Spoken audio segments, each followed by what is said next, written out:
sagede kitu teh keur urang mah sawaktu harita gede pisan.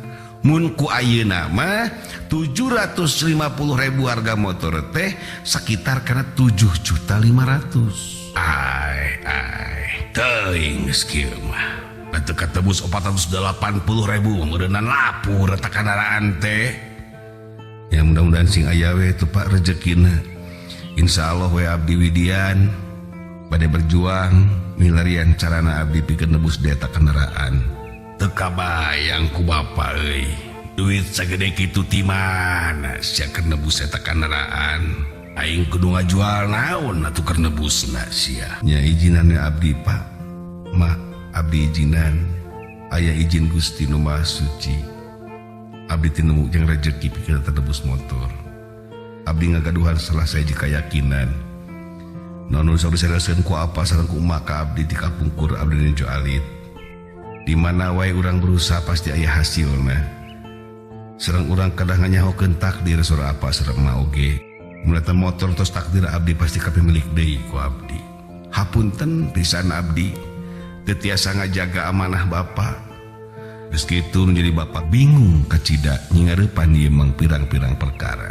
Karunya urang kalau jadi bapa euy. Manehna melong kosong ka urang. Neuteup berjeng ka mana pikiranana.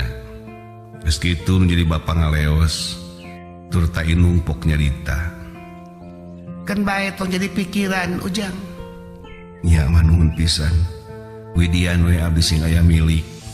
Pikeun nebus eta kendaraan mumpung aya kene antara waktos. Didoakeun ku emah jeung ku apa sing aya rezeki. Ya manuhun pisan. Teu lila ti harita Joy nu jadi indung ngilu ngaleos ka dapur. Dek ngalaksanakeun kewajibanana salaku ibu rumah tangga nyaeta meun masak sapuratina jeung sagala rupana. Urang cengkat tina kursi bari dileret kana panto dapur ngarakacak batin Joy. Nu jadi bapa nyingareupan hawu bari jeung katingali bingung kacida nyingareupan ieu mang pirang-pirang perkara. Geus kitu urang ngaleos kaluar langtung diburuan berjeng ngagero hate urang ka Nu Maha Kawasa.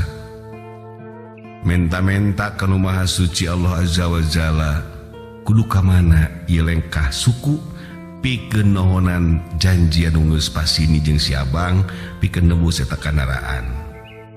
Dina hate leutik teu mikeun mun eta kendaraan teu pikeun kalapur sarua jeung urang teu ngahargaan jadi bapa tur ta urang geus teu amanah kalau jadi bapa ngagadekeun tanpa nganyahokeun maranehna duaan.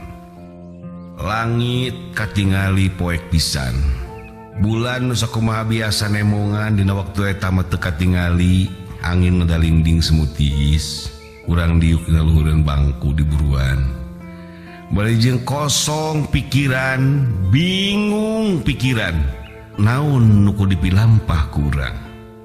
Sedengkeun sagala rupa geus apal ti antara si emak, si abah, Mang Aki, Mang Acep kabehanana oge geus ngamangpaatkeun diri urang. Geus kitu urang cengkat tuluy isuku dilengkahkeun sugan jeung sugan ti magrib eta urang meunang jalan keluar pikeun nebus kendaraan. Gancangna carita anjog ke tempat pangkalan ojek nu biasa dipake ku urang sapopoe ngaladuit. Di dinya aya bangku sapuratina paranti nungguan muatan. Gek urang di dinya diuk sorangan. Tekung silila ti belah wetan kurunyu ngadot-dot hiji motor.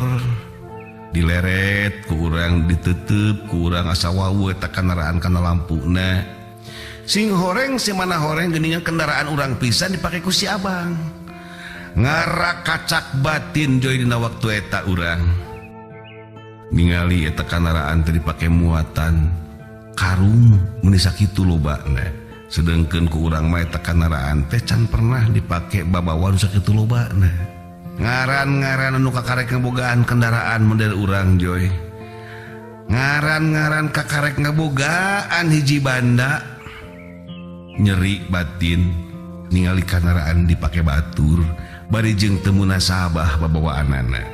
Hate nyeri perih lara wirang geus kasorang. Ngagerik di dinya hate mikiran hiji kendaraan anu mangrupakeun amanah teu jadi kolot. Didinya urang ngagerau ka Nu Maha Suci. Nun Gusti Nu Maha Suci ya Allah,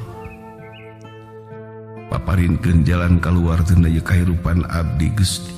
Dan naon nu dilakukeun ku abdi teh eta sadayana teh mangrupikeun tanggung walarna abdi. Sakana abdi teu leupas tina tanggung jawab, turut teu leupas tina silaturahmi, teu jadi awon tina silaturahmi. Ku sieunna abdi pegat silaturahmi disebutkeun hablum minanas. Hade antawis abdi jeung insan sadayana. Keur kaayaan kitu kadenge hawar-hawar ti jauhna sora dulag tandana wanci sanggeus datang. Teu loba nu dipikir deui ku urang ti arita tuluy ngalengkahkeun suku ini ka salah sahiji musala masjid disebut waktu eta mah tajuk. Gancangna carita tepi urang ka hiji tajuk. Barang gok ka hiji tajuk katingal si Uten. Keur ngagukuk si Uten teh ceurik dina hareupeun tajuk teh. Ditingali ku urang.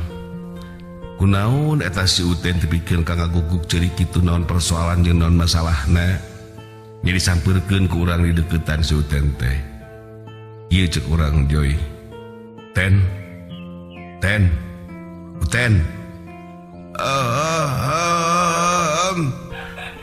Uten nyeri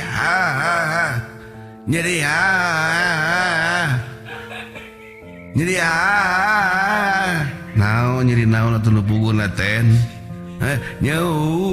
Uten nyeri hate nyeri hate ku saha Ten? Ku si Kudin saha si Kudin teh? Si On si On teh saha Ten? Si naon eta teh si Kudin kumil. Nu bener atuh saha Uten? Sakumaha urang keur sedih ge jadi hayang seurit na si Uten euy. Kusaha Uten sabenerna maneh teh atuh? Uten dihina ku si Kudin. Mana si Udinna ka dieu urang tonyok ku ngahina naon Uten ka Uten? Uten kan tadi Uten di bumi